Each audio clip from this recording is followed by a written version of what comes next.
Sage and Stone Homestead. My name is Heather. It's quite loud in the barn today. I have to process these tom turkeys sometimes soon. They're driving me crazy. We've got Ivy up here today. She's gonna do a little bit of demonstrating with us. This weekend I am doing my annual disease test for my dairy goat herd. That's where we draw their blood and send it in to check for 3 different goat diseases: CL, CAE, and Iones. I'm actually doing something a little bit different this year. Different for me, not like different in the grand scheme of things. It's pretty common in the show goat world not to disease test goats that are under a year old. This is because you can get skewed results. There's something about the antibodies that they get from their dam that might throw a false result, and so I'm just going to do what is industry standard and not test anyone who's under a year old. I will though still be doing the other things that I do on disease test day, which is what I also call spa day. So we need to get these girls set with their copper, set with their selenium. I'm going to check their FAMACHA score, you know, take their weights and give them a hoof trim.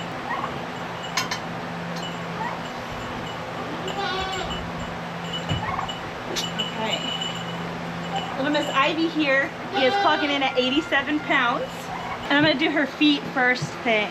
So it hasn't been too long since her feet were done last, but we do have a little bit of curling over here. So just gonna flatten that out. You're doing good, girl.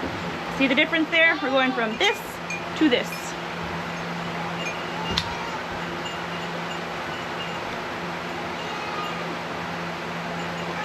Alright, so next thing I'm going to do is check her FAMACHA score. I'm going to pull down her eyelid and check and see how red it is on the inside. If it's pale, it means she probably has worms and I need to treat her.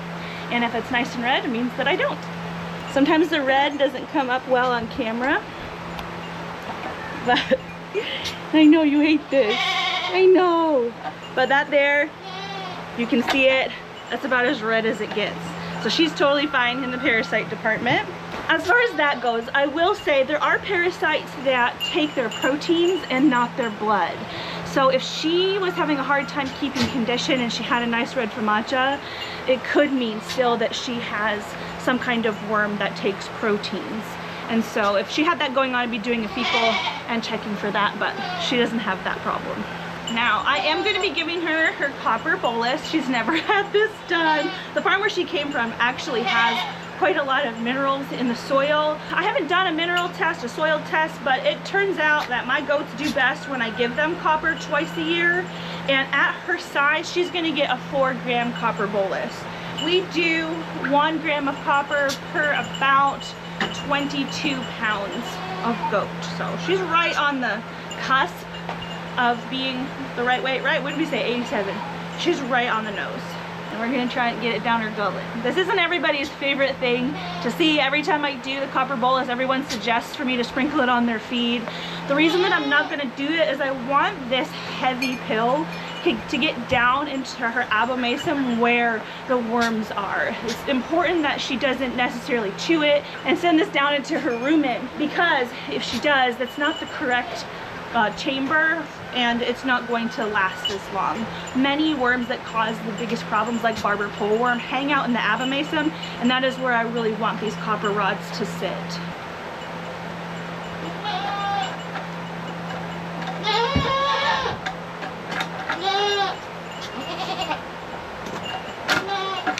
There we go. There we go. Nope, she spit it out. I was waiting for her to open her throat. You can feel it. So we're gonna do that again. There we are, there we are.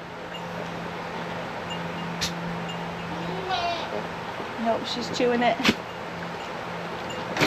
She definitely chewed it. She's chewing it. I'm trying to make sure she doesn't spit it out. I'm gonna mark that on my chart, because if I'm noticing that she's lacking copper in 3 or 4 months, then that will make sense. She may need a dose sooner than next March. Last thing on the agenda for Miss Ivy's spa day treatment is the selenium. We give Bosie injections once a year. I used to do this twice a year, but I decided to back off a little bit.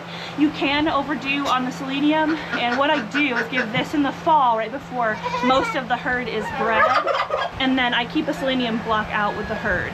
The goats can't get a lot or necessarily everything that they need off of those really hard blocks, but it can help them supplement throughout the year. The dose for this is 2.5 mLs per 100 pounds, so she's close to 100 pounds, but 2 mLs. And this goes sub-Q, which I like to do right behind their little elbow here. I know. Go, baby. She reacted well to that. That's good. It doesn't burn as far as I know. Are you all done?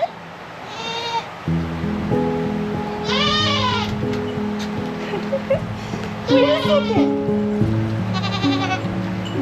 Go.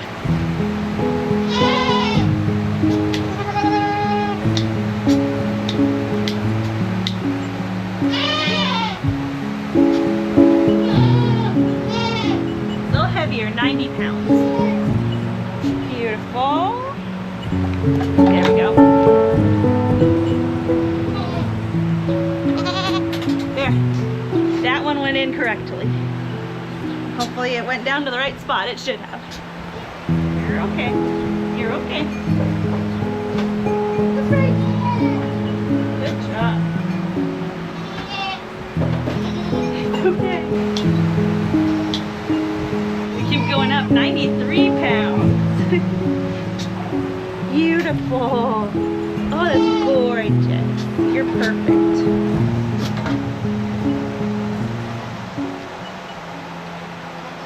Good girl. We got a little bit of forbidden peanut butter. I see this sometimes with my elf ear La Manchas, especially when they, you can kind of see it on the stand here, when they kind of scoot back and resist, they can push on their ears and a little bit of earwax can come out. So you need an ear cleaning too. I know it's kind of gross, but if you've got many La Manchas, you might recognize that. People do ask me a lot if the La Mancha ears need extra care. A lot of people will say no. I'm telling you a little bit yes. It's not like it's a big deal. I've only had La Mancha get an ear infection one time, and that is when the forbidden peanut butter smells a little bit sour, or if it feels hot, if it's like, you can feel when it's swollen, or they'll act funny if it's tender to the touch. When I have seen that, they have gotten antibiotics, but it's only happened one time. Usually they just need a little bit of cleaning, and only when I see this kind of thing happen do I really mess with them. And as you can see, it was just an external wipe.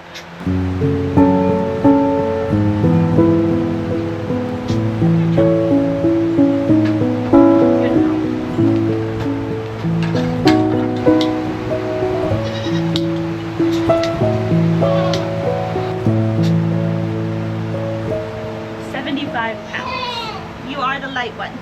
These turkeys are so jealous. They want their moment in the spotlight.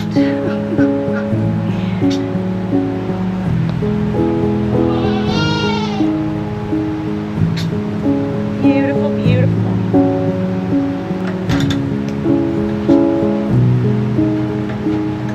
Got it? You did. Okay. Okay, there we go. And like I said, all my juniors are not going to get the blood draw. I do have a video on how we do the blood draw and how we send it in to get tested. I'll make sure I put that in the description box. Hey Megan. Hi. Margie's, how's disease testing going? Well, I've had to wipe blood off my face. I have went on a ride on the back of a goat. Megan's not having a good time. And I've bitten how many bugs at this point? Oh, too many. Too many. But I think it's going pretty smoothly.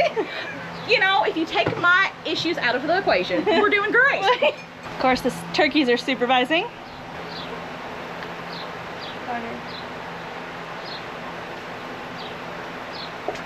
Ooh, thank you. Good job. Help this. Heather's the new pro at this, y'all. No. Wow, that's a big there's one. a big one right up there. Look at it. When we scanned her last time, there was taking up that whole bubble, the isn't it? two were really big on the screen. It kind of looks like two. Two again. Yeah, Yep. look at them right there. Yeah, it's two. They're huge. Two big ones, one here and one here. So that other circle may have been her bladder. I know that's really hard to see. I hope. Yep, there's a spine here. And then there's one right below it. And there's one right below her. They were They were clearly clear, twins yeah. last time, and it's the same this time, too. Yep. We are also still working on replacing the exterior walls of our house. This weekend went so much faster than the other weekends. I think experience with doing the two other walls helped a lot, but it also was not as hot, which was such a blessing. If you have not been following and are not aware, we are replacing the exterior walls in our house because this house is 30 years old. A lot of the materials inside the walls are just as old. And back 30 years ago, there weren't as many requirements. And this house doesn't have a lot of moisture barrier. So we're trying to make our double wide last as long as it can, which requires us putting up a little bit more of a substantial barrier against things like weather and humidity. I've got just a little bit of dairy to deal with this morning. Yesterday I made a queso fresco. This one I did not do bicolor, so it's just the white. It is still absolutely beautiful and will be just as delicious. Again, this type of cheese does not need to age, so it doesn't need to age at a specific temperature like 55 degrees. This can go straight into the regular fridge and be eaten right away. A couple of days ago, I was hanging this chev and essentially forgot about it. So what I did was stick it in a Ziploc bag, put it in the fridge until today when I can deal with it and make more ice cream base. Our ice cream base is mostly chev, but it does have sugar, vanilla, and milk all blitzed together with a little bit of salt and put in the Ninja Creamy cups. This is how we make our ice cream. It's really easy and we absolutely love it. He just has a little bit of soffit to do up here, and then the north side is done. Our door definitely needs cleaned and painted. We talked about getting a new door, but my husband said it's like $800. I think partially because this is a mobile home and it's got a weird sized door. You might be able to tell here, this is a regular sized door that they cut the bottom off of. Anywho, so ignore the dirty door. But we're 3/4 of the way done with redoing the outside of the house, which feels awesome.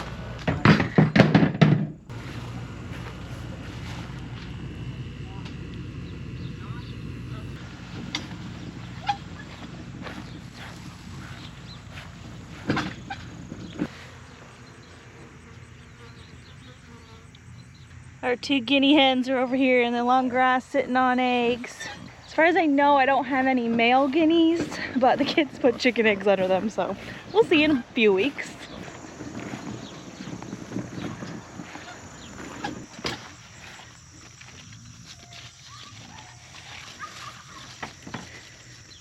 Wow, I didn't know that was there. I'll leave that here for now.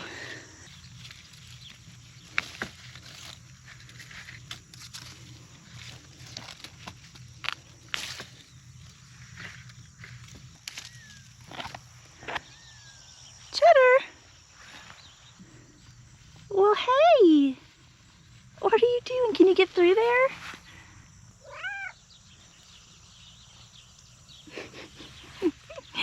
Well, good evening, sir. How goes it? This one's got bugs in it. I'll save it for Chloe.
cute little feral is down way at the end of the lane making his little noises. I actually just shut this little pen up because my friend Corey had some culls out of his kids that were born this year that he sold to us for meat, and we stuck them in here. They've been here a few days and I can't get real close to them. They're pretty wild. I did bring their water and hay and everything over to them, but they're right there. And because the gate's closed, poor Feral can't come join us on the lane for now. So we'll have to deliver his snacks to him. Hey, buddy. What's up, sir?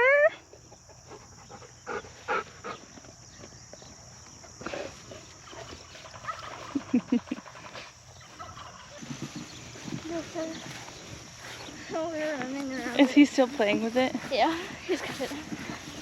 Hey, Feral, gang. How are ya?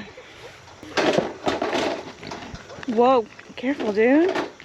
You chew that well.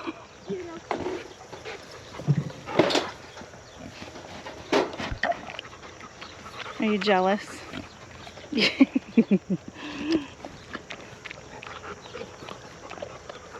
Come on, Nugget. Chloe's on a diet, but she can have a couple tomatoes for sure. Yes, we've got treats for you, ma'am. Oh, that sprayed me.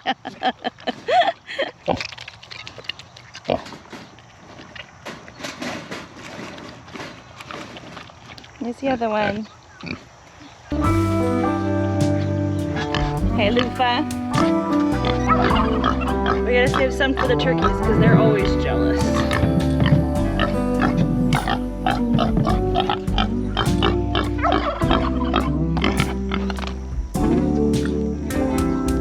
Look at them, they're trying to get in there with her. Hang on, I've got some for you. Ready?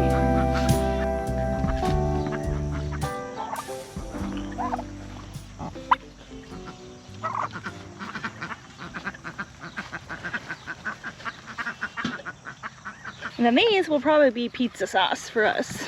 That is what I have been enjoying making lately, actually in the crock pot. I just use the Mrs. Wages pack in my immersion blender and works well.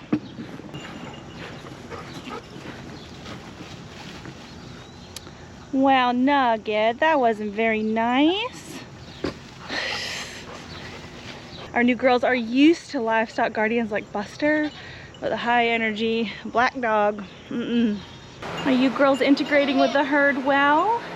They really are. Hi, babe. No, they want to come in here.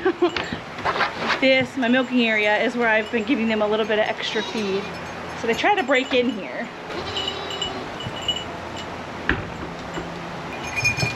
Ooh, Margie, be sweet. Margie asserting her dominance. She probably is technically the queen. Hey, let's get out of here. It's dark. Let's go out there. Oh, these girls, they're following so closely. They're literally stepping on my shoes.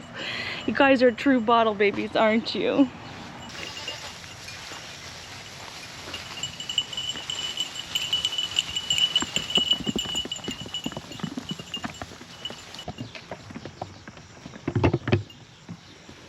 Oh, Goosey, that one looks precarious. We probably need to burn that spool. It's definitely on its last legs, literally. Why don't you guys go play with the others? Why don't you go play? Hear that owl? It's over there somewhere.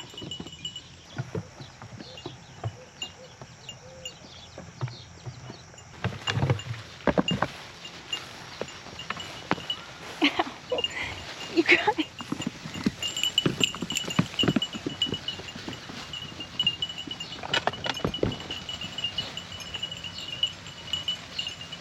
Sun's going down right now, but I think later on this week we'll see if these girls will follow us down to the pond. I think they've been down there already with the kids, but we need to go down there with them and see what they think. They are just glued to me though. Typical bottle babies, huh? But they really are fitting in. Like, they get the occasional body slam, but it's really not been bad at all. Right, Tatanka, you're being sweet to him. I know you are. You too, Fable. You're being a sweet baby angel. Hey, sir. How are you healing up? I don't know if you saw on his right side, but you can't even really tell where he had that bare spot right there. He's healed up really well. Ain't that right, Tortellini? Right now, we're kind of in the middle of a cool snap. I think this morning it was 58 degrees, which is very, very nice in August. Unfortunately, it's not gonna last, but hopefully September is cool enough where we can breed our rabbits. That is the goal, at least. I don't want to have to wait until October. We will if we have to, but fingers crossed for September.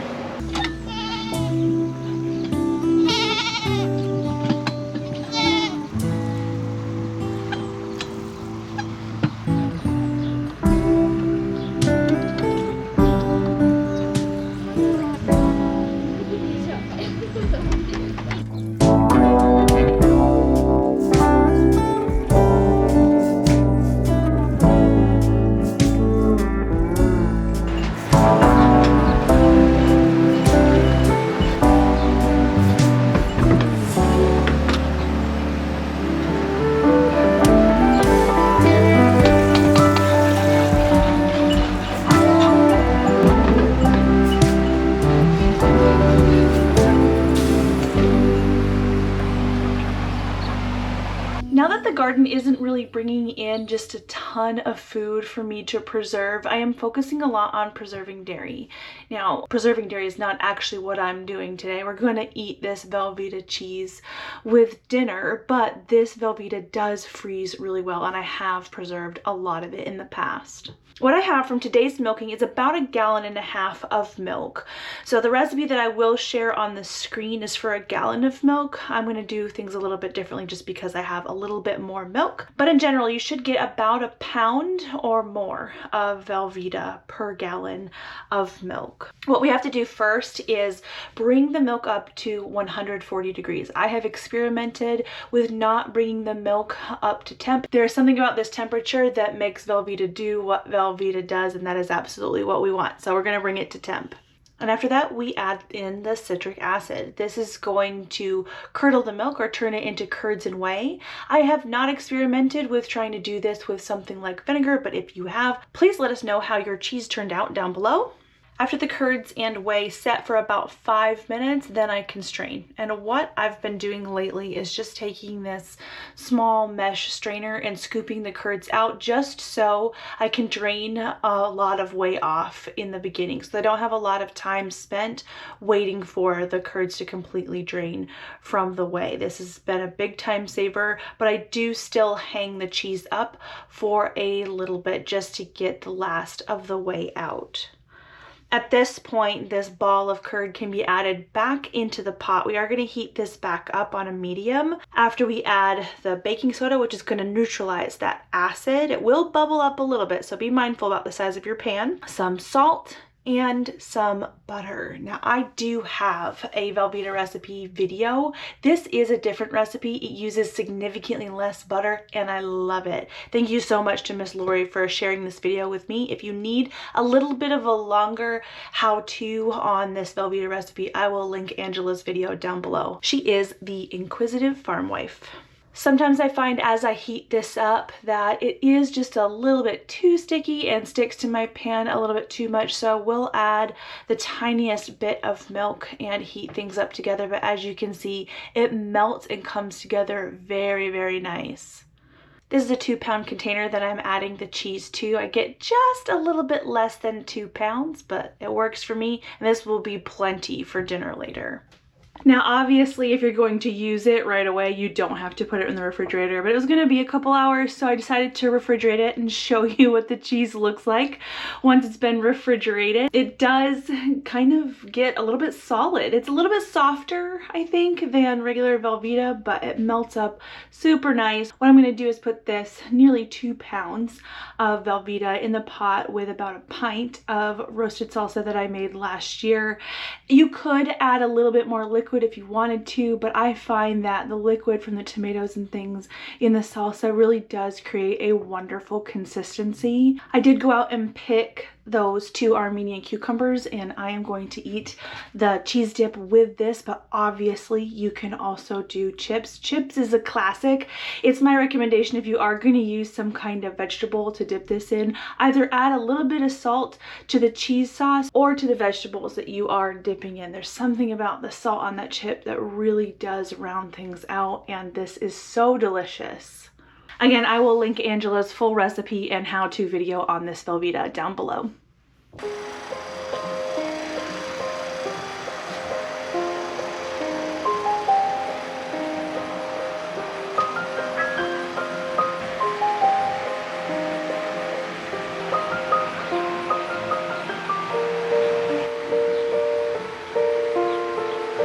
Good morning. We're at the end of August now, and the brassicas in the greenhouse are looking good. I do have a garden tour planned coming up for this week, but here's a little bit of a preview. I do have some peas that I'm going to plant right here in this spot. Hopefully, fingers crossed, the birds leave them alone. I do have little rubber snakes. This has been the best defense against birds that I have found, besides like little mini trash cans to put over plants. This works a little bit better when I have seeds that are planted kind of close together, and so hopefully this guy keeps the birds away. I do need to move back my mulch that's in here, which has been working out really great. We haven't had just a ton of wind or anything. A lot of times I'll actually close the greenhouse down when I know we're gonna have a lot of wind, so yes, that's not super surprising. These are the same sugar snap peas that we planted for springtime that didn't get any powdery mildew, and they produced like crazy. Really excited to take these into fall time. You can put peas every couple of inches. I like to put them out every 4 inches. I think the little bit of extra added airflow does help as far as mildew and things go, especially in an enclosed space like this, where we do have a decent amount of airflow, but it's not perfect. So just about every vertical on this panel, I will put a pea at the base of it.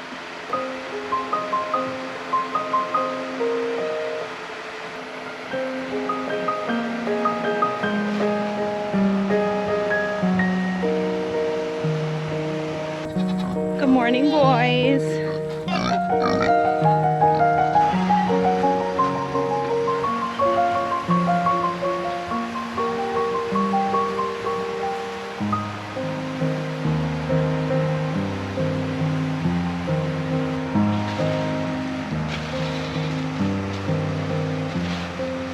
So far so good here in the greenhouse. Again, I've got a garden tour coming up for you on Tuesday, so I will see you there.